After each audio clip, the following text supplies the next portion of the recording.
Students, unit जो हम discuss कर रहे हैं ऑर्गेनिक केमिस्ट्री बेसिक प्रिंसिपल, जिसे हम लोग जनरल ऑर्गेनिक केमिस्ट्री भी बोल देते हैं। वैसे तो ये यूनिट बहुत बड़ी यूनिट है, पर हमारे सिलेबस के अकॉर्डिंग जो है इसको दो एक टॉपिक ही हमारे सिलेबस में दिए हुए हैं, जिसमें हम लोग एक इंडक्टिव इफेक्ट है, न्यूक्लियोफाइल है, इलेक्ट्रोफाइल है, मेसोमेरिक इफेक्ट है, उसको डिस्कस कर चुके हैं। और फिर हमारा अगला टॉपिक जो दिया हुआ है types of organic reaction, types of organic reaction जो हमारा टॉपिक रनिंग में है, टाइप्स ऑफ ऑर्गेनिक रिएक्शन, जिसमें हम लोग एडिशन रिएक्शन कंप्लीट कर चुके हैं। योगात्मक अभिक्रिया जो है उसको हम लोग पूर्ण कर चुके हैं। एडिशन रिएक्शन को 3 प्रकार की होती है ये, इलेक्ट्रॉन से नहीं योगात्मक, इलेक्ट्रोफिलिक,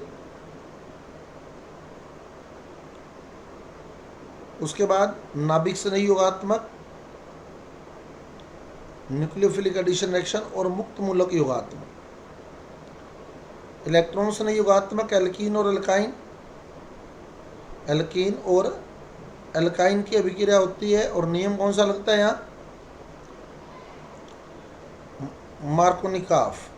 और मुक्त मूलक योगात्मक भी एल्कीन और एल्काइन शो करते हैं, एल्कीन और एल्काइन, लेकिन उपस्थिति होती है यहाँ पर ऑक्साइड की, और नियम लगता है एंटी मार्कोनिकॉफ। और नाभिक से नहीं योगात्मक जो होती है वो कार्बोनिल यौगिक दर्शाते हैं, कार्बोनिल यौगिक दर्शाते हैं नाभिक से नहीं योगात्मक अभिक्रिया।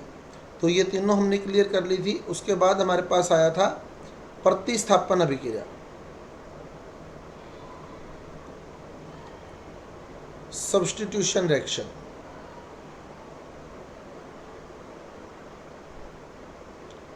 जिसमें हमने इलेक्ट्रोफिलिक सब्स्टिट्यूशन पढ़ लिया था, इलेक्ट्रॉन से नहीं प्रतिस्थापन पढ़ लिया था। कौन दर्शाता है इलेक्ट्रॉन से नहीं प्रतिस्थापन,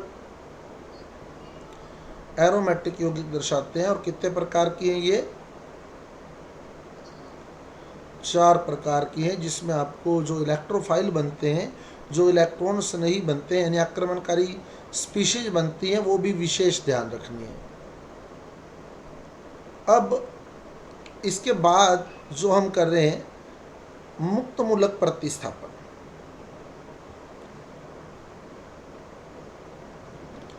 फ्री रेडिकल सब्स्टिट्यूशन।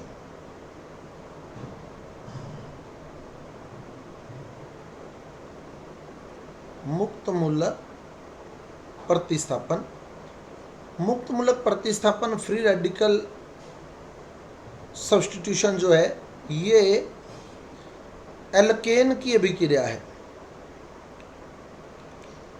एल्केन की अभिक्रिया है।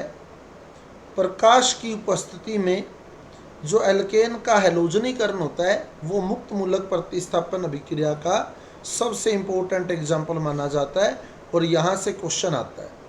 एल्केन की हैलोजनीकरण, एल्केन का जो प्रतिस्थापन है, हैलोजन के साथ अभिक्रिया करवाई जाती है, उपस्थिति होती है सनलाइट की, प्रकाश की।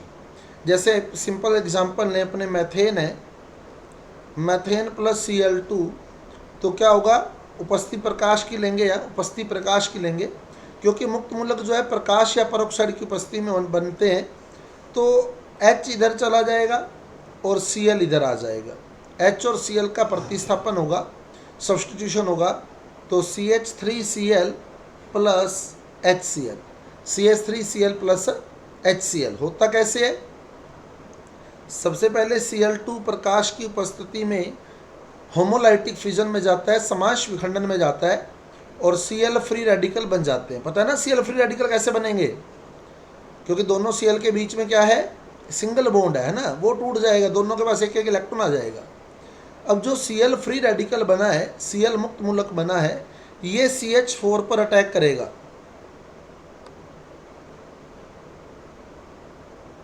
ये CH4 पर अटैक करेगा, Cl फ्री रेडिकल। अब क्या होगा, देखो कार्बन और हाइड्रोजन में एक एक इलेक्ट्रॉन है, तो हाइड्रोजन का एक इलेक्ट्रॉन यहाँ से हाइड्रोजन के पास आ जाएगा, और कार्बन वाला इलेक्ट्रॉन कार्बन के पास रह जाएगा, और जो Cl है वो कार्बन के साथ जुड़ जाएगा। तो क्या बनेगा, अब CH3Cl प्लस H मुक्त मूलक, H मुक्त मूलक, और H मुक्त मूलक और Cl मुक्त मूलक आपस में जुड़ के क्या बना देंगे, HCl बना देंगे, HCl बना देंगे। तो ये मैकेनिज्म होती है इस तरह से।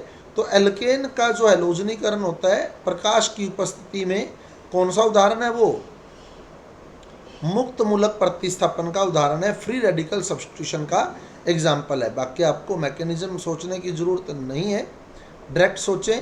क्या CH4 + Cl2 एरो पर आपको प्रकाश दिया गया, आप एक H हटा के मोनोक्लोरिनन ही जनरली अपने से एग्जाम में पूछता है, मोनोक्लोरिनन ही पूछता है एग्जाम।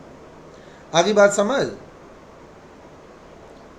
अब इसमें कई एग्जाम्पल बनते हैं, जैसे वो कह देगा N-ब्यूटेन + Cl2 प्रकाश की उपस्थिति कितने उत्पाद बनेंगे, यूं पूछता है, कितने उत्पाद बनेंगे, कितने प्रोडक्ट बनेंगे। तो आप लोग N-ब्यूटेन का फार्मूला लिखें,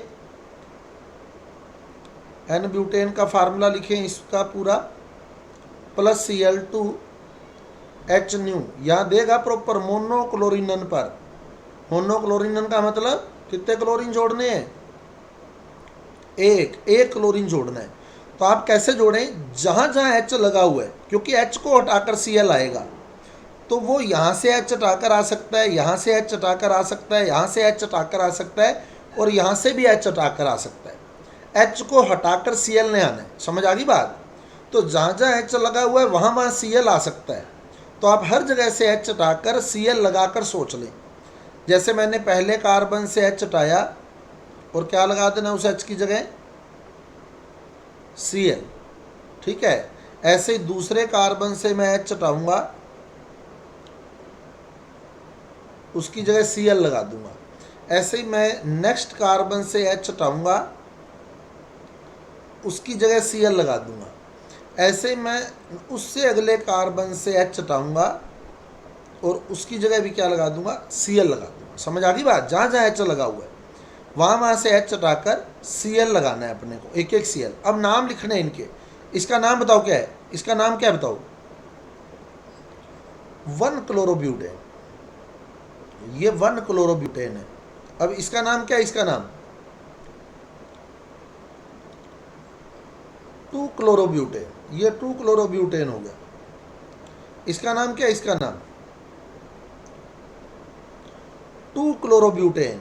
तो ये 2 बार आ गया, इसको 2 बार नहीं गिनना है, एक बार ही गिनना है। ये भी 2-क्लोरोब्यूटेन है, ये भी 2-क्लोरोब्यूटेन है, समझ आ गई बात। तो इसको आप वापिस से नहीं गिनेंगे, लग गया पता। इसको कट कर दें, ये ऑलरेडी आ चुका है, ठीक है। अब इसका नाम बताओ अगले का, लास्ट जो बच गया 1-क्लोरोब्यूटेन, ये भी ऑलरेडी आ चुका है, आ गया ना, पहले आ गया पहले। तो इसको भी काट दो, इसको भी कट कर दो, ये ऑलरेडी आ चुका है। तो कितने उत्पाद बने, 2, 1-क्लोरोब्यूटेन और 2-क्लोरोब्यूटेन। आपको सोचना नहीं पड़ेगा, यहीं क्विकली यहीं सोच लें बस, इसके अंदर ही। यहाँ Cl लगाया 1-क्लोरोब्यूटेन, यहाँ Cl लगाया 2-क्लोरोब्यूटेन, यहाँ Cl लगाए तो 2-क्लोरोब्यूटेन, यहाँ Cl लगाए तो 1-क्लोरोब्यूटेन। इसका मतलब 2 उत्पाद बने, एक 1-क्लोरोब्यूटेन और एक 2-क्लोरोब्यूटेन। लग गया पता, आ गया समझ। अब ऐसे ही आगे चलें अगर अपने, तो 2-मेथिल ब्यूटेन, ये इंपॉर्टेंट क्वेश्चन है। 2-मेथिल ब्यूटेन, 2-मेथिल ब्यूटेन का मोनोक्लोरिनन करने पर कितने उत्पाद बनते हैं। तो ब्यूट में 4 कार्बन हो जाएंगे, जिसके 2 नंबर पे क्या लगा है, मैथ यानी मैथिल लगा है, तो वो बंद पूरे कर देंगे आप। ये बन गया 2-मेथिल ब्यूटेन। अब इसका मोनोक्लोरिनन करवाना है, मतलब Cl2 प्रकाश की उपस्थिति, कहाँ कहाँ H लगाएंगे बताओ, तो H हटाकर Cl लगाएंगे, कहाँ कहाँ। अब यहीं सोचते जाओ, देखो अगर मान लो मैं यहाँ से H हटाता हूँ और Cl लगाता हूँ, अब मेरे को नाम बता देना, यहाँ Cl लगा दूँ अगर मैं, जहाँ जहाँ H पड़ा है, क्या नाम बनेगा बताओ, 1-क्लोरो-2-मेथिल ब्यूटेन, सही है, 1-क्लोरो-2-मेथिल ब्यूटेन। अब अगला टारगेट आपका ये वाला H हटाना है। अब ये H हटा के अगर Cl लगा दिया जाए तो क्या नाम बनेगा बताओ, 2 क्लोरो 2 मैथिल ब्यूटेन, वहीं सोच लें आप, जहाँ जहाँ एच लगा हुआ है उसको हटा हटा कर। अब ये एच हटाना है, इस एच को हटाकर यहाँ Cl लगा दिया, एच को हटाकर एक एच को हटाना है और Cl लगा देना है। अब नाम बताओ,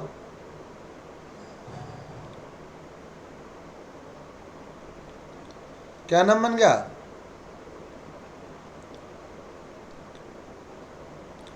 श्रृंखला कितने कार्बन की दिख रही है? यहाँ से एच हट गया ना, 4 कार्बन, एच हटा लेना यहाँ से, वो अंडरस्टूड हटा लेंगे एच आप, 4 कार्बन की ये छंटली श्रृंखला। अब नाम बताओ क्या है इसका?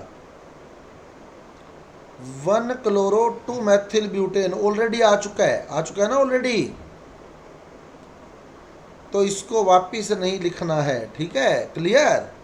ये कट कर देंगे आप लोग। अब इस एच को हटाकर Cl लगाएंगे यहाँ, तो क्या नाम बनेगा बताओ? 2 chloro 3 Maithil butane, 2 chloro 3 Maithil butane. अब इस एच को हटाकर भी Cl लगाएंगे, क्या बनेगा? 1 क्लोरो 3 मैथिल ब्यूटेन, और कहीं लग नहीं सकता। तो कितने उत्पाद बन गए कुल? 4, एक कट गया, 4, कुल कितने उत्पाद बने हैं? 4, कुल 4 उत्पाद बनेंगे 2 मैथिल ब्यूटेन से। सोच लोगे ना आराम से। अब सबसे इंपॉर्टेंट, 2 मैथिल ब्यूटेन भी अपने आप में इंपॉर्टेंट है, लेकिन सबसे इंपॉर्टेंट है नियोपेंटेन। नियो ग्रुप क्या होता है? नियो ग्रुप एक C के साथ आगे 4 कार्बन लगा दें आप, ये नियो ग्रुप है। अब इसके बंद पूरे कर दें आप, ये नियो ग्रुप होता है। अब पेंटेन यानी 5 ही कार्बन रखने हैं कुल आपने, तो इस बंद को हटाकर आप लोग इसके H पूरे कर दें, तो ये 5 कार्बन पूरे हो गए हैं। नियोपेंटेन का सूत्र है, नियोपेंटेन का सूत्र है, ठीक है। अब आपको दे दिया गया मोनोक्लोरिनन करना है, मोनोक्लोरिनन। तो अब आप क्या करेंगे? यहाँ से H हटा के Cl लगाएं, या यहाँ से H हटा के Cl लगाएं, या यहाँ से H हटा के Cl लगाएं, या यहाँ से H हटा के Cl लगाएं, सब उत्पाद एक जैसे बनेंगे। सही है, क्योंकि सारे कार्बन एक जैसे ही है। देखो CH3 CH3 CH3 CH3, सही है, तो ये भी CH3 है। यहाँ से H हटाएंगे तो 1 क्लोरो 2 डाई मैथिल प्रोपेन, श्रृंखला 3 कार्बन की बन जाएगी ना। श्रृंखला आपकी 3 कार्बन की हो गई है। 1 क्लोरो 2 डाई मैथिल प्रोपेन, सही है ना। अब आप यहां से H हटा के अगर Cl लगा दें, सपोज यहां Cl लगा दें, तो भी श्रृंखला 3 कार्बन की वही 1 chloro 2 di methyl propane. Same ऐसे ही आप यहां से H हटा के Cl लगाएं चाहे, तो भी क्या बनेगा? 1 क्लोरो 2 डाई मैथिल प्रोपेन। और चाहे आप यहाँ से H हटाकर Cl लगाएं, तो भी क्या बनेगा? 1 क्लोरो 2 डाई मैथिल प्रोपेन। आ गया समझ? तो क्या बनेगा हर स्थिति में? 1 क्लोरो 2 डाई मैथिल प्रोपेन। तो एक ही उत्पाद बनेगा यहाँ, 1 क्लोरो 2 डाई मैथिल प्रोपेन। ये बहुत इंपॉर्टेंट है। निम्न में से कौन सा एल्केन मोनोक्लोरिनन पर एक उत्पाद देता है? तो कौन सा? नियोपेंटेन। मैथेन और एथेन भी एक उत्पाद देते हैं। भाई मैथेन है तो इससे तो एक ही ऑप्शन है कि आप यहाँ से H हटा के Cl लगा दें। एथेन है तो उससे भी एक उत्पाद बनेगा, यहाँ लगाएंगे तो भी क्लोरो एथेन, और यहाँ लगाएंगे तो भी क्लोरो एथेन। सही है। और उसके बाद जो एक उत्पाद देता है वो कौन सा है? नियोपेंटेन। बहुत इंपॉर्टेंट है ये। क्लियर? अब आगे चलें तो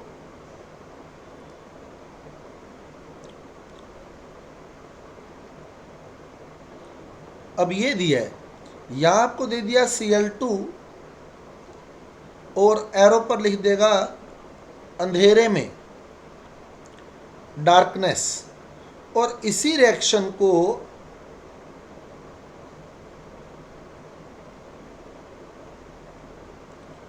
लिख देता है प्रकाश में, प्रेजेंस इन लाइट। तो क्या करेंगे बताओ, क्या फर्क रहेगा दोनों रिएक्शन में? CH3 है ऊपर, टॉलुइन है, ये भी टॉलुइन है, और प्रकाश में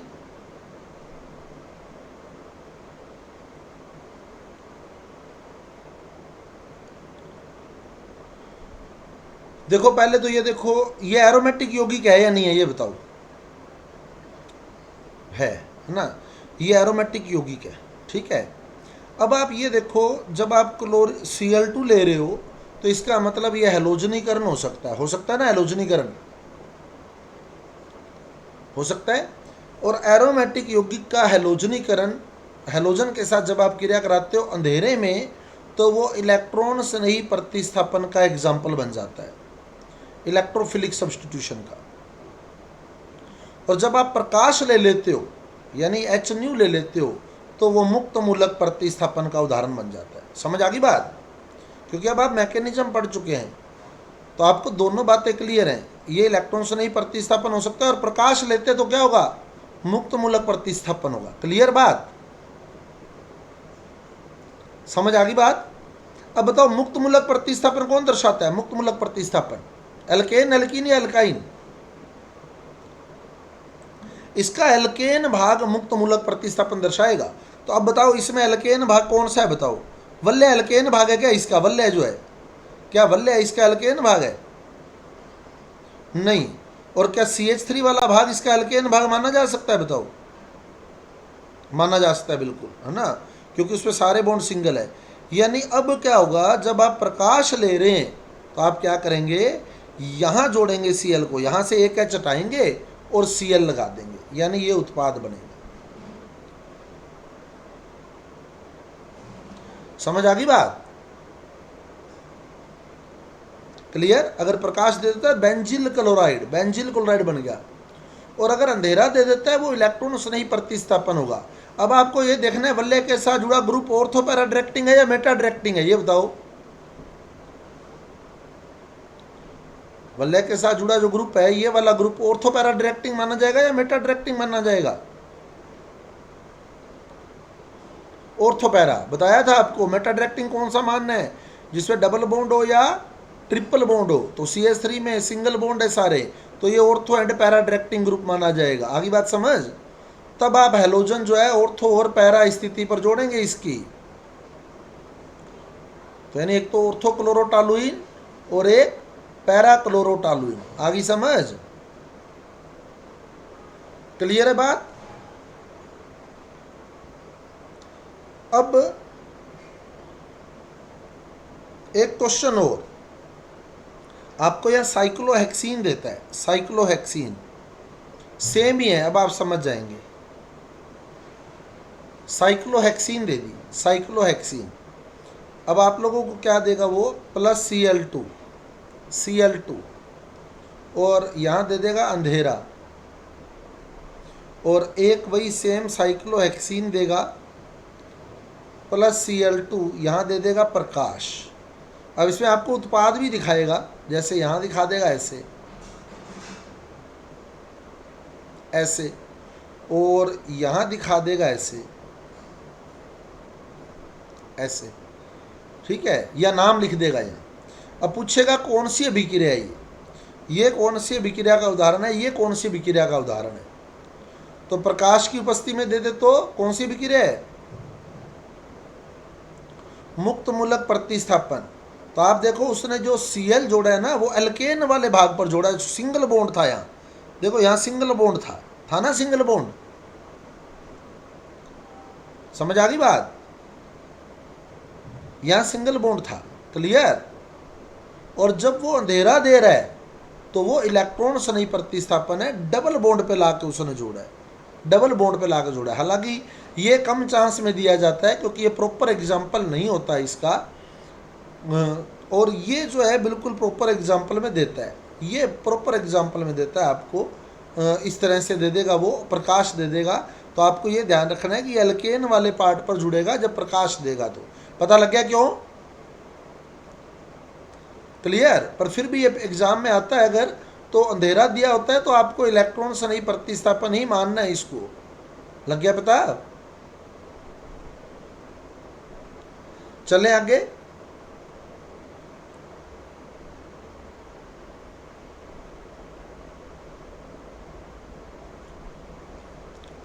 अब अपने को नेक्स्ट एक्शन में चलें अगर अपने, तो हमारे पास आती है नाभिक से नहीं प्रतिस्थापन, nucleophilic substitution reaction.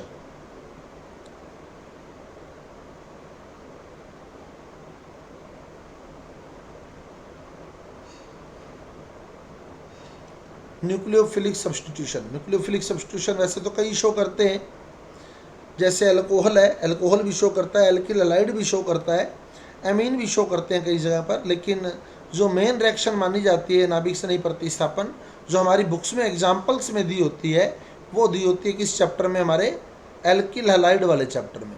Alkyl halide वाले चैप्टर में दी होते हैं, तो हम लोग यहाँ एल्किल हैलाइड ही लिख रहे हैं। अदरवाइज अल्कोहल भी ये शो करता है नाभिक से नहीं प्रतिस्थापन अभिक्रिया। तो एल्किल हैलाइड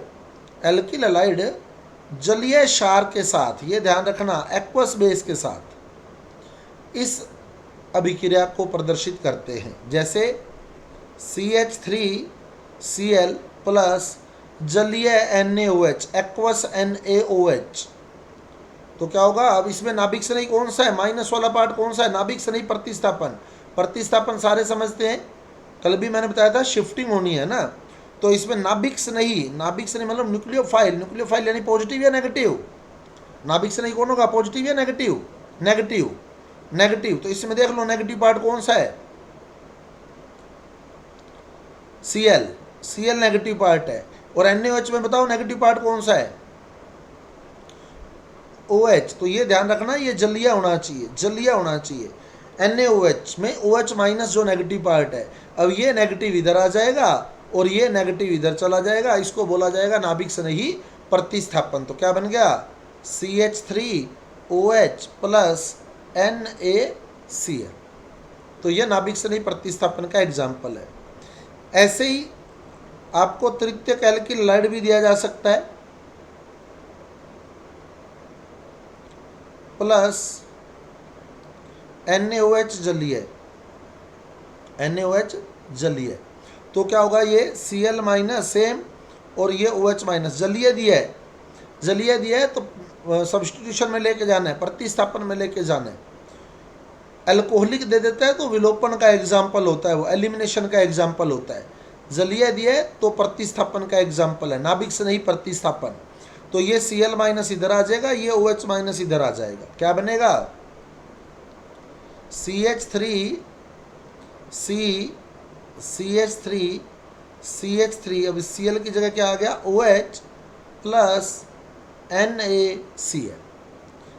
अब ये दो प्रकार की होती है जो नाभिक से नहीं प्रतिस्थापन अभिक्रियाएं होती हैं। ये नाभिक से नहीं प्रतिस्थापन का एग्जाम्पल है। तो नाभिक से नहीं प्रतिस्थापन एल्किल हैलाइड शो कर रहे हैं किसकी उपस्थिति में? जलीय क्षार की उपस्थिति में। जलीय NaOH या KOH, एक्वस NaOH या KOH आपको दिया होगा। ये दो टाइप की होती हैं, SN2 एंड SN1। SN2 अभिक्रिया और SN1 अभिक्रिया सेम टू सेम E2 और E1 होती है, सेम टू सेम। तो SN2 अभिक्रिया और SN1 अभिक्रिया। SN2 अभिक्रिया कितने पदों में होती है? SN2 है तो एक पद में। SN2 का मतलब क्या है? पहले तो ये देखो, SN2 का मतलब दो यानी द्विअणुक यानी by molecular, N for nucleophilic यानी नाभिक से नहीं, और S फॉर सब्स्टिट्यूशन यानी प्रतिस्थापन। द्विअणुक नाभिक से नहीं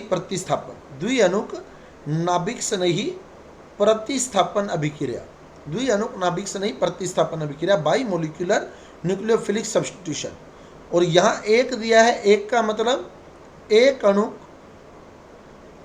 N का मतलब न्यूक्लियोफिलिक यानी नाभिक स्नेही, और S का मतलब सब्स्टिट्यूशन यानी प्रतिस्थापन। इसमें पदों का जो सिस्टम है वो उल्टा रहेगा, जहाँ 2 लिखा है वो एक पद में होगी और जहाँ 1 लिखा है वो 2 पदों में होगी। अब आपको एक एक बात मैं क्लियर कर दूंगा अभी थोड़ी देर में। 2 पदों में, तो SN2 कितने पदों में है? 1 पद में। और SN1 कितने पदों में है? 2 पदों में। यहाँ से क्वेश्चन आता है SN2 के बारे में कौन सा कथन सत्य नहीं है, SN1 के बारे में कौन सा कथन सत्य नहीं है, तो वो अपने को पता होना चाहिए। SN2 1 पद में, SN1 2 पदों में। सेकंड स्टेप, SN2 के अंदर संक्रमण अवस्था बनती है। पहले तो नाभिक स्नेही का पश्चाक्रमण होता है, नाभिक स्नेही का पश्चाक्रमण होता है। पश्चाक्रमण बैक अटैक करता है नाभिक स्नेही, नाभिक स्नेही पश्चाक्रमण करता है, वह संक्रमण अवस्था बनती है।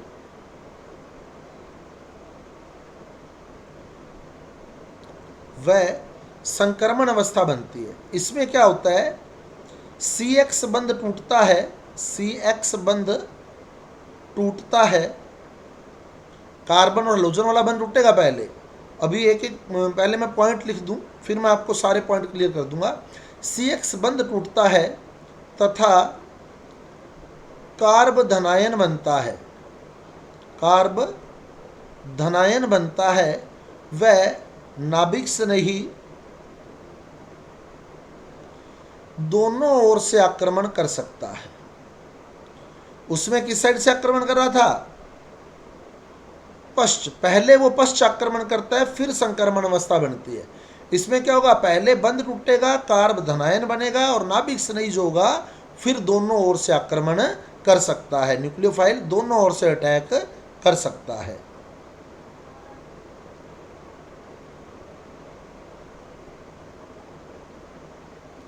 उसके बाद जो अगला पॉइंट आता है, इसमें विन्यास का प्रतिपन्न हो जाता है, इन्वर्जन हो जाता है। विन्यास का प्रतिपन्न हो जाता है, इन्वर्जन हो जाता है विन्यास का, यानी जो अभिकारक का विन्यास है और उत्पाद का विन्यास है बिल्कुल उल्टा हो जाएगा। उल्टा कैसे?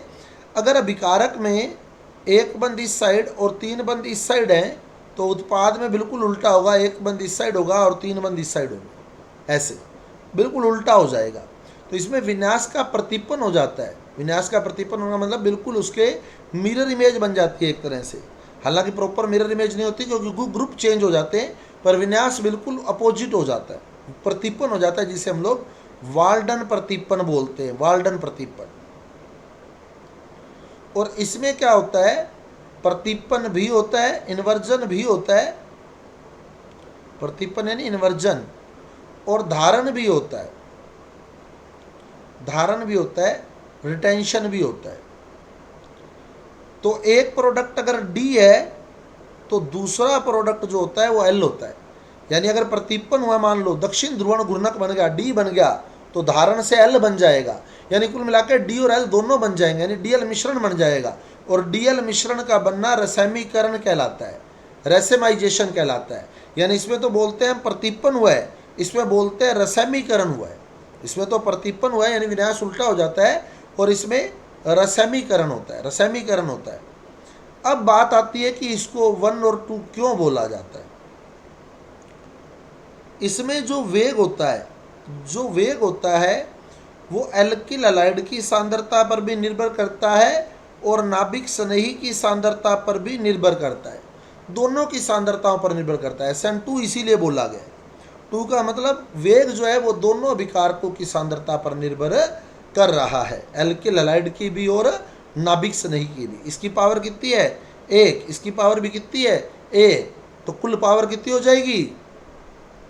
2, यानी कोटि इसकी 2 हो जाएगी। ऑर्डर ऑफ रिएक्शन जो है वो 2 है।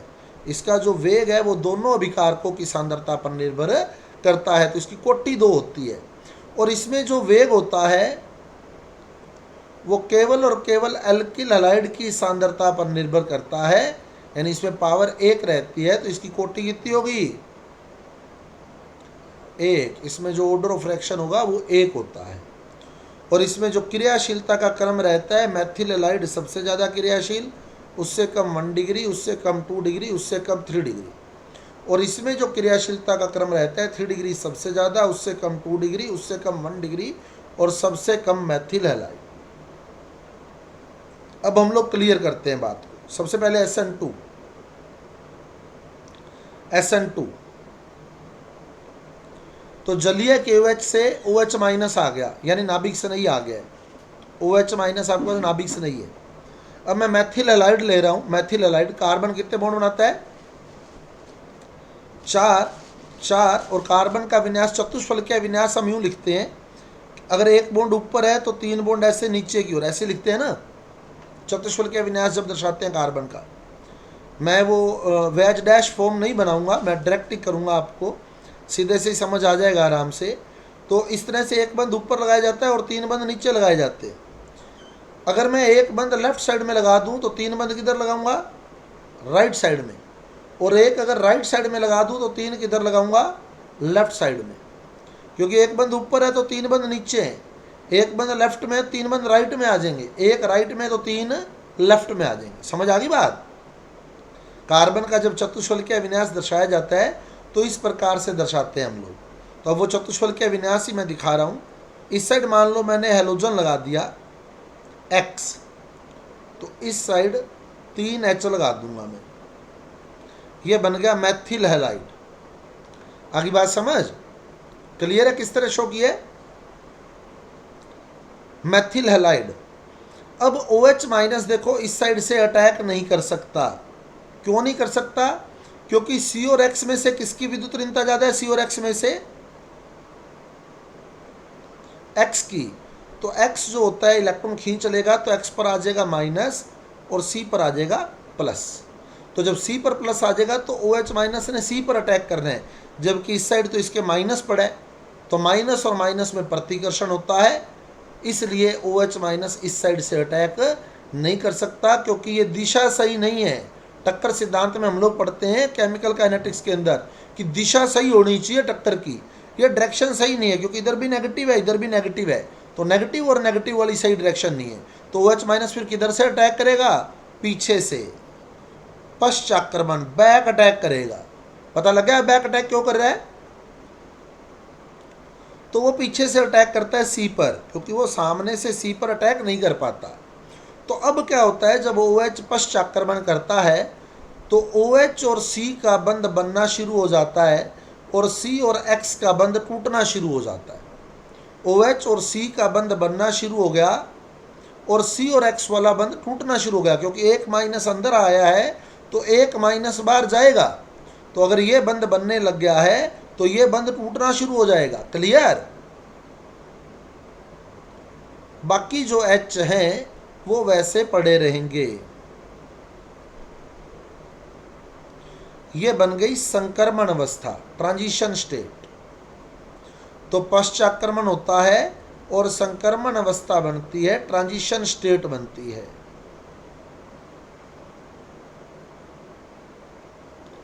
अब OH वाला बंध पूरा बन जाएगा, OH वाला बंध पूरा बन जाएगा और X वाला बंध पूरा टूट जाएगा, यानी X माइनस बाहर निकल जाएगा। क्लियर? अब OH इस साइड जुड़ गया, OH जुड़ गया लेफ्ट साइड में, तो 3 बंध बताओ किस साइड जाएंगे? 3 बंध राइट साइड में जाएंगे, ऐसे। तो ये अभिक्रिया हो गई एक पद के अंदर। अब इसमें विन्यास देखो, जो आपने विकारक लिया था मैथिल हैलाइड, उसको देखो आप। उसमें आपने एक बंद राइट साइड में दिखाया था और 3 बंद जो थे वो लेफ्ट साइड में दिखाए थे। राइट साइड में 1 बॉन्ड दिखाया था, लेफ्ट साइड में 3 बॉन्ड दिखाए थे। प्रोडक्ट देखो, प्रोडक्ट में बिल्कुल उल्टा हो गया उल्टा। तो जो उत्पाद का विन्यास है, प्रोडक्ट का कॉन्फ़िगरेशन है, वो रिएक्टेंट के कॉन्फ़िगरेशन के बिल्कुल इन्वर्ट है, बिल्कुल उल्टा है, बिल्कुल प्रतीप है। तो इसलिए इस अभिक्रिया को विन्यास का प्रतीपन कहते हैं। ऐसे बोलते हैं कि यह अभिक्रिया विन्यास के प्रतीपन से या वाल्डन प्रतीपन से संपन्न होती है। इन्वर्जन ऑफ कॉन्फ़िगरेशन होता है यहाँ। आगे समझ क्यों बोला इसको? Inversion of configuration. और इसमें जो अभिक्रिया का वेग है वो मैथिल हैलाइड पर भी डिपेंड कर रहे हैं और OH माइनस पर भी डिपेंड कर रहे हैं, दोनों पर डिपेंड कर रहे हैं। वेग समानुपाती है मैथिल हैलाइड की सांद्रता इंटू OH माइनस की सांद्रता का। क्लियर? समझ आ गई बात? तो कोटि कितनी हो गई इसमें, ऑर्डर कितना हो गया 2, इसकी पावर 1 है, इसकी पावर 1 है, तो ऑर्डर ऑफ फ्रैक्शन 2 हो जाएगा। और इसमें मैथिल हैलाइड ज़्यादा क्रियाशील रहता है, क्यों? क्योंकि OH माइनस किस पर अटैक कर रहा है, बताओ? OH माइनस किस पर अटैक कर रहा है? OH माइनस C प्लस पर, है ना, यहाँ अटैक कर रहा है। तो OH माइनस तभी अटैक कर सकता है जब C के साथ बिल्कुल छोटे छोटे ग्रुप जुड़े हों, क्योंकि वो त्रिविम बाधा उत्पन्न नहीं करेंगे, सारा रास्ता OH का खुला रहेगा, स्टेरिक इंड्रेंस कम से कम रहेगी, त्रिविम बाधा कम से कम रहेगी, स्टेरिक इंड्रेंस जो होगी वो मिनिमम होगी यहाँ, क्योंकि H का साइज क्या है? H का साइज बिल्कुल छोटा है, तो OH माइनस का सारा रास्ता खुला है। अब मान लो आप 1 डिग्री लेते, 1 डिग्री लेते, सपोज 1 डिग्री में क्या होता, यहाँ कार्बन लगा होता, तभी ये प्राइमरी होता। हेलोजन जिस कार्बन से जुड़ा है वो आगे एक कार्बन से जुड़ा होगा। अगर आप 1 डिग्री लेते तो आगे एक कार्बन लगा लेते, अब कार्बन के साथ आप 3 H भी लगाते, तभी संयोजकता पूरी होती उसकी, तो इसका साइज ये हो जाता। तो अब बताओ ये H के रास्ते में बाधा उत्पन्न करता है या नहीं करता, बताओ? तो बाधा बढ़ जाती, OH माइनस के रास्ते में, नाभिक स्नेही के रास्ते में बाधा बढ़ जाती। तो क्या नाभिक स्नेही इस पर अटैक कर पाता क्या? आराम से कर पाता क्या? नहीं कर पाता, है ना। नाभिक स्नेही इस पर आसानी से आक्रमण नहीं कर पाता, इसलिए क्रियाशीलता थोड़ी कम हो जाती। अगर आप 2 डिग्री लेते हो तो ये वाला H भी हट जाएगा और यहाँ भी HH लग जाएंगे, मैथिल लग जाएगा। अब इसका साइज भी बड़ा हो गया, तो ये त्रिविम बाधा को और बढ़ाएगा, तो क्रियाशीलता क्या हो जाएगी? और कम हो जाएगी। और अगर आप इस H को हटाकर भी मैथिल लगा देते हो तो 3 डिग्री बन जाएगा, और 3 डिग्री के रास्ते में बहुत ज़्यादा त्रिविम बाधा आ जाएगी, इसलिए 3 डिग्री ऐसी रिएक्शन नहीं करेगा, यानी SN2 बिल्कुल भी नहीं करता वो। आगे बात समझ? तो वो त्रिविम बाधा बढ़ती जाती है, इसलिए क्रियाशीलता का क्रम क्या रहता है? Maithil halide is greater than 1 degree, is greater than 2 degree, is greater than 3 degree. Clear है कॉन्सेप्ट? अब आप देख सकते हैं एक पद में पूरी हुई, पश्चाक्रमण से संक्रमण अवस्था बनी, वाल्डन प्रतिपन्न हुआ है, इन्वर्जन हुआ है, ऑर्डर कितना है? 2 है, वेग दोनों पर डिपेंड कर रहा है, और रेक्टिविटी ऑर्डर ही है। समझ आ गया है? अब अपने चलते हैं किस पर? SN1 पर। कितने पदों में होती है SN1? 2 पदों में। तो 3 डिग्री SN2 में नहीं जाता, 3 डिग्री SN1 में जाता है, 3 डिग्री SN1 में जाता है। तो 3 डिग्री में हम लोग ले रहे हैं हेलोजन जिस कार्बन से जुड़ा है वो आगे 3 कार्बन से जुड़ेगा, तो यानी 3 एल्किल समूहों से जुड़ेगा। तो मैंने एक R लिख दिया, एक R डैश लिख दिया, एक R डबल डैश लिख दिया। क्लियर? अब बताओ एल्किल समूह का कौन सा प्रभाव होता है? प्लस आई, तो ये इसको इलेक्ट्रॉन देगा, ये भी इसको इलेक्ट्रॉन देगा, ये भी इसको इलेक्ट्रॉन देगा, तो क्या होगा? इस कार्बन पर इलेक्ट्रॉन घनत्व बढ़ जाएगा, इसलिए ये बंध आराम से टूट जाएगा। तो इसमें पहले कार्बन और हेलोजन वाला बंध टूटता है, R dash R double dash, ये आ गया प्लस, और X पर क्या आ गया? माइनस। ये बन गया 3 डिग्री कार्ब धनायन, जो कि स्टेबल होता है। 3 डिग्री कार्ब धनायन स्टेबल होता है ना, या नहीं होता? ये फर्स्ट स्टेप है आपका, ये फर्स्ट स्टेप है जो स्लो स्टेप होता है, जो स्लो होता है, मंद होता है। और अभिक्रिया का जो वेग होता है वो मंद पद पर ही निर्भर करता है, यानी अभिक्रिया का वेग केवल और केवल एल्किल हैलाइड की सांद्रता पर ही निर्भर करता है। यानी कोटि कितनी होती है? 1 होती है, क्योंकि मंद पद में केवल और केवल एल्किल हैलाइड ही भाग ले रहा है। तो इसमें क्या कहता है? CX बंध टूटता है और कार्ब धनायन बनता है, 3 डिग्री कार्ब धनायन बन गया। अब नाभिक स्नेही आक्रमण करेगा सेकंड स्टेप में। सेकंड स्टेप में न्यूक्लियोफाइल अटैक करता है। अब ये कार्ब धनायन आपके पास बना हुआ है,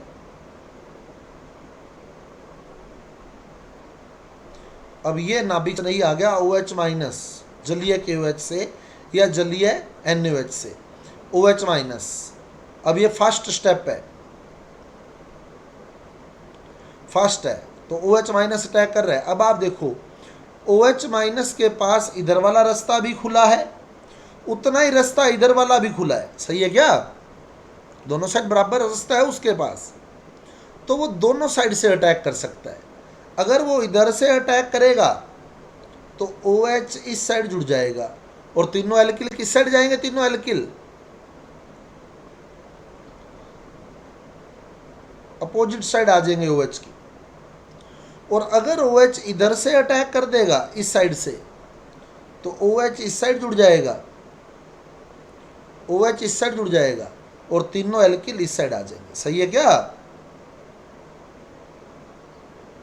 तो अब आप इसका कंपैरिजन करें रिएक्टेंट से। रिएक्टेंट आपने ये लिया था, ये रहा रिएक्टेंट, ये रिएक्टेंट था। ये देखो ये जो बना है उल्टा बना है, बिल्कुल बना है उल्टा उसका, तो ये तो हो गया प्रतीपन, ये तो बना है प्रतीपन से, इन्वर्जन से। और ये नीचे वाला सेम टू सेम बना है सेम टू सेम वैसा ही। और ये हो गया धारण, धारण रिटेंशन, धारण हो गया। अब इन दोनों को आप कंपैरिजन करो, इन दोनों का कंपैरिजन करो तो ये दोनों मिरर इमेजेस हैं, चेक करके देख लो। ये दोनों आपस में, ये और ये मिरर इमेजेस हैं एक दूसरे के। देखो अपने ये बनाया था, देखो OH C R R dash R double dash, और यहाँ अगर मैं मिरर लगा दूँ तो ये OH C R R dash R double dash, सही है? यही होगा। और जो मिरर इमेजेज होती हैं उसमें एक D होता है और दूसरा L होता है, यानी एक दक्षिण ध्रुवण घूर्णक होता है और दूसरा वाम ध्रुवण घूर्णक होता है। तो यानी यहाँ D और L का मिश्रण बन गया। अगर ये D है तो ये क्या होगा? L। और जिस अभिक्रिया में D और L बनता है तो DL मिश्रण बनता है, उस अभिक्रिया को हम लोग क्या बोलते हैं? रसैमीकरण बोलते हैं, रेसेमाइजेशन बोलते हैं। अतः यह अभिक्रिया रसैमीकरण से संपन्न होती है। क्लियर? और इसमें 3 डिग्री क्यों ज्यादा क्रियाशील रहता है? क्योंकि 3 डिग्री का अर्धनायन क्या होता है? 3 डिग्री का अर्धनायन स्थायी है अस्थायी? स्थायी, स्थायी होता है। तो ये नाभिक स्नेही का वेट कर सकता है, भाई नाभिक स्नेही आएगा और मेरे पर आक्रमण करेगा, थोड़ा इंतजार कर सकता है उसका। अगर मान लो यहाँ 1 डिग्री का अर्धनायन होता, क्या 1 डिग्री का अर्धनायन स्थायी होता है क्या? नहीं होता, स्थायी नहीं होता, इसलिए वो बनता ही नहीं। और बन भी जाता ना, वो वापिस फटाफट इसमें बदल जाता, क्योंकि वो अस्थायी है और अस्थायी चीज़ें कभी नहीं बनती होती। तो 3 डिग्री जो एल्किल हाइड है वो इसीलिए इस अभिक्रिया में पार्टिसिपेट करता है पहले, क्योंकि 3 डिग्री का अर्धनायन जो होता है वो स्थायी होता है, तो उस पर नाभिक स्नेही आक्रमण कर पाता है बाद में। 1 डिग्री का अर्धनायन अस्थायी होता है, इसलिए वो नहीं बनता, इसलिए इसमें 1 डिग्री एल्किल हाइड जो है पार्टिसिपेट नहीं कर पाता। क्लियर? समझ आ गई बात? अब यहां अभिक्रिया का वेग किस पर डिपेंड कर रहा है? SN1 में अभिक्रिया का वेग केवल एल्किल हैलाइड की सांद्रता पर निर्भर करता है। तो यहां एक प्रश्न देता है आपको। प्रश्न क्या देता है? यदि SN1 अभिक्रिया में नाभिक स्नेही की सांद्रता को दुगना कर दिया जाए, न्यूक्लियोफाइल की कंसंट्रेशन को डबल कर दिया जाए, तो वेग पर क्या प्रभाव पड़ेगा? तो क्या वेग नाभिक स्नेही पर डिपेंड कर रहा है क्या? नहीं कर रहा। तो वेग पर कोई प्रभाव नहीं पड़ने वाला SN1 के अंदर। लग गया पता? SN1 में अगर नाभिक स्नेही की सांद्रता को दुगना करते हो तो वेग पर कोई प्रभाव नहीं पड़ेगा। और SN2 में नाभिक स्नेही की सांद्रता अगर दुगनी कर दी जाए तो क्या वेग नाभिक स्नेही पर डिपेंड कर रहा है क्या? SN2 में तो वेग भी दुगना हो जाएगा। अगर नाभिक स्नेही की सांद्रता को दुगनी करोगे तो वेग भी दुगना हो जाएगा। SN1 में वेग नाभिक स्नेही की सांद्रता पर डिपेंड नहीं करता, इसलिए वेग पर कोई प्रभाव नहीं पड़ता। क्लियर? लग गया पता?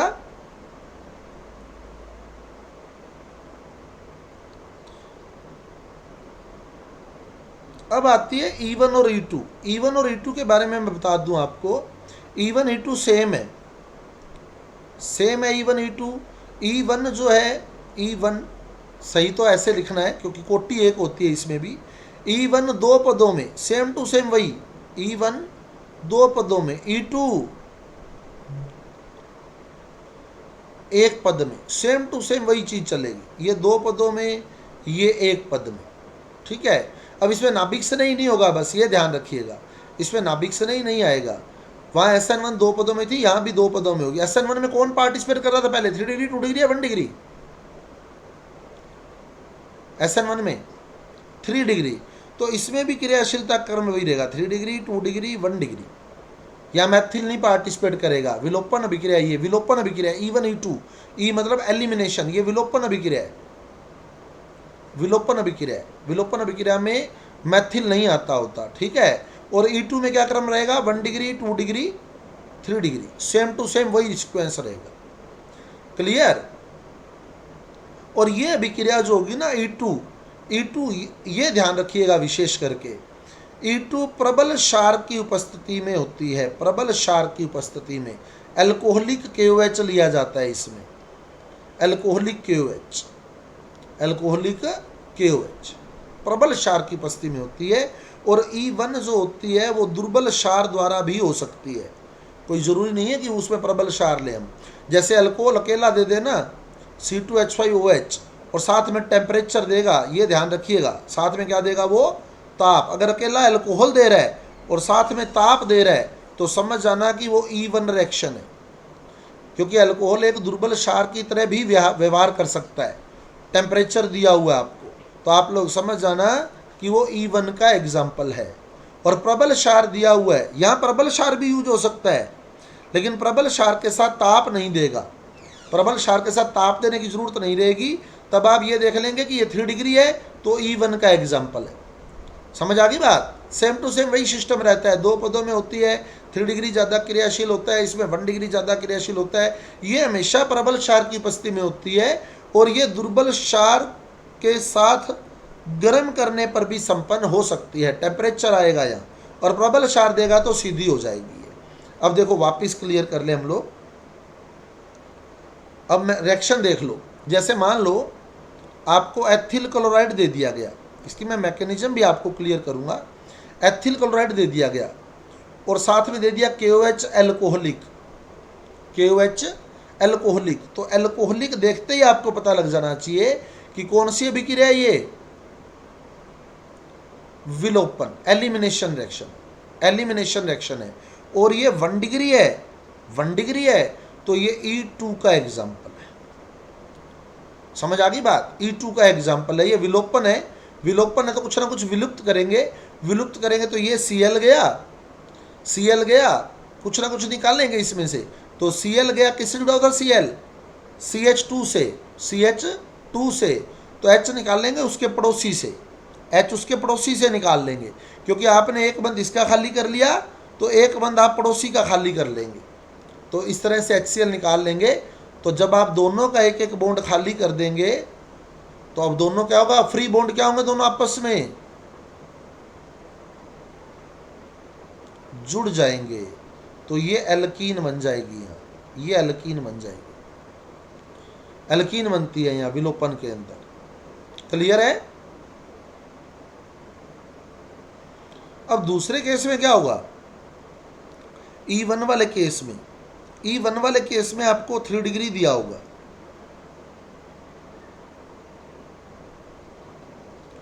ये 3 डिग्री एल्किलाइड दिया हुआ है। और एरो पर अगर अल्कोहलिक KOH दे देता है तो ये होगी 100%, समझ जाना है आपको। और अगर अल्कोहलिक KOH नहीं देता ना, क्या दे देता है, ETOH plus temperature, ETOH plus temperature, तो भी आप समझ आना। ETOH मतलब ET क्या है, ET इथाइल, इथाइल है ना, इथाइल ग्रुप है, एथिल ग्रुप है, आपको ये दे देता है तो भी आप समझ आना कि ये E1 का एग्जाम्पल है, E1 का एग्जाम्पल है। ये आपको पता लग जाना चाहिए, E1 दुर्बल क्षार की उपस्थिति में हो सकती है। तो अब क्या करेंगे हम लोग, विलोपन करेंगे। विलोपन में ये Cl जाएगा, किससे जुड़ा होता है ये Cl, C से 3 डिग्री कार्बन से, तो H इसके पड़ोसी से निकाल लेंगे, क्योंकि आप C का बॉन्ड फ्री कर चुके हैं, तो H इसके पड़ोसी से निकाल लेंगे। तो अब इसके पड़ोसी का भी एक बॉन्ड फ्री कर लेंगे, इसका भी बॉन्ड फ्री हो चुका है। तो अब क्या होगा, दोनों आपस में जुड़ जाएंगे। क्लियर, समझ आ गई बात इतनी। और इसमें कई बार क्या होता है, एक से ज़्यादा एल्कीन भी बन जाती है, एक से अधिक एल्कीन भी बन जाती है। तो मुख्य उत्पाद किस नियम से बताते हैं हम, सतजैफ नियम से। यदि एक से अधिक एल्कीन बन जाए तो सतजैफ नियम का यूज करते हैं। सतजैफ नियम क्या कहता है, जो ज़्यादा प्रतिस्थापित एल्कीन होती है, अधिक प्रतिस्थापित एल्कीन जो होती है वो मुख्य उत्पाद होती है।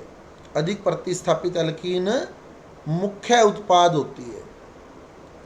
जैसे 2 ब्रोमोब्यूटेन है, 2 ब्रोमोब्यूटेन। बाकी इसमें कल हम और एग्जांपल भी उठाएंगे। 2 bromobutane, alcoholic KOH, alcoholic KOH।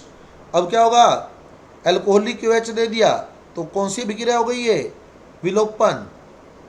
विलोपन, तो ये Br गया, तो Br जाते किसका बॉन्ड फ्री हो गया,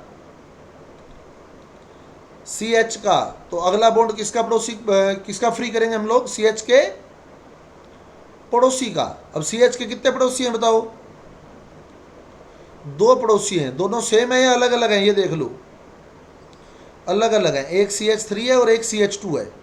तो एक बार आप CH3 का बॉन्ड फ्री कर लें, CH3 का बॉन्ड फ्री कर लें तो ये बॉन्ड खाली हो गया, CH का बॉन्ड खाली हो गया, CH3 से H निकाल लिया एक बार हमने, तो यहाँ डबल बॉन्ड बन जाएगा। क्लियर। और अगली बार हम क्या करेंगे, किसका बॉन्ड खाली कर लेंगे, यहां से H निकाल लेंगे अगली बार। एक बार इसका H निकाल लिया, एक बार इसका H निकाल लेंगे।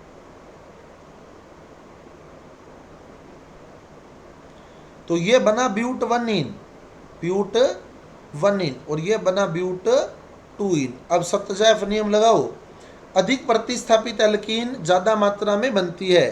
तो आप डबल बॉन्डेड कार्बन को बॉक्स में ले लो, ये डबल बॉन्डेड कार्बन हो गया, ये डबल बॉन्डेड कार्बन हो गया। अब बताओ इसके साथ, इस डबल बॉन्डेड कार्बन के साथ, इन डबल बॉन्डेड कार्बन के साथ कितने एल्किल ग्रुप जुड़े हैं, एक एल्किल ग्रुप जुड़ा है, एक एल्किल ग्रुप। और इन डबल बॉन्डेड कार्बन के साथ कितने एल्किल ग्रुप जुड़े हैं, 2 एल्किल ग्रुप जुड़े हैं। तो कौन ज़्यादा है, कौन ज़्यादा प्रतिस्थापित है, ब्यूट 2। तो ब्यूट 2 मुख्य उत्पाद है और ब्यूट 2 लघु उत्पाद है, ब्यूट 2 मुख्य उत्पाद है। आगे बात समझ। और आपको ये और मैं एक बता दूं, ब्यूट 2 को ही यहाँ सतजैफ उत्पाद कहा जाता है। अगर आपसे पूछ लेना सतजैफ उत्पाद कौन सा है इस तरह से, तो कौन सा है, ब्यूट 2। और जो ब्यूट 1 है जो कम मात्रा में बनता है उसको हाफमान उत्पाद बोलते हैं। ये आप लोग याद रखिएगा क्योंकि ये आपकी बुक्स में नहीं दिया हुआ। अगर वो कह देता है 2 ब्रोमोब्यूटेन की क्रिया एल्कोहलिक KOH से करवाने पर बनने वाला हाफमान उत्पाद है, तो जो लघु उत्पाद होता है उसको हाफमान उत्पाद बोला जाता है। आगे बात समझ। और जो मुख्य उत्पाद होता है उसको सतजैफ उत्पाद बोला जाता है। क्लियर, ये ऐड कर लीजिएगा, आपके 12th लेवल तक ये नहीं मिलता। कई बार जो है, हालांकि रेयर चांस में नीट और JEE में ऐसा पूछा जाता है हाफमान उत्पाद कौन सा है। हमारे कभी RPSC लेवल तक ऐसा प्रश्न नहीं आया है, पर फिर भी आप लोग ऐड रखिएगा। जो लघु उत्पाद होता है उसको क्या बोला जाता है, हाफमान प्रोडक्ट। और जो मुख्य उत्पाद होता है उसको सतजैफ प्रोडक्ट बोला जाता है। समझ आ गया इतना काम। कल हम E1 E2 और नाभिक से नहीं प्रतिस्थापन के ऐसे एग्जाम्पल ऐड करेंगे जो यूं लगते हैं कि हाँ ये नहीं बनेगा पर वो बनेगा, है ना। अपने सोचते हैं ऐसा कि नहीं नहीं ये तो नहीं बन सकता, पर वो बनेगा। क्यों बनेगा उसको भी हम लोग कल चर्चा में लेंगे। तो कुछ इंपॉर्टेंट रिएक्शन कल हमारे आगे आएंगी, नाभिक श्रेणी में भी और विलोपन में भी, और साथ में विलोपन की मैकेनिज्म करते हुए कल हम इस यूनिट को कंप्लीट कर देंगे। समझ आ गया आज वाला काम?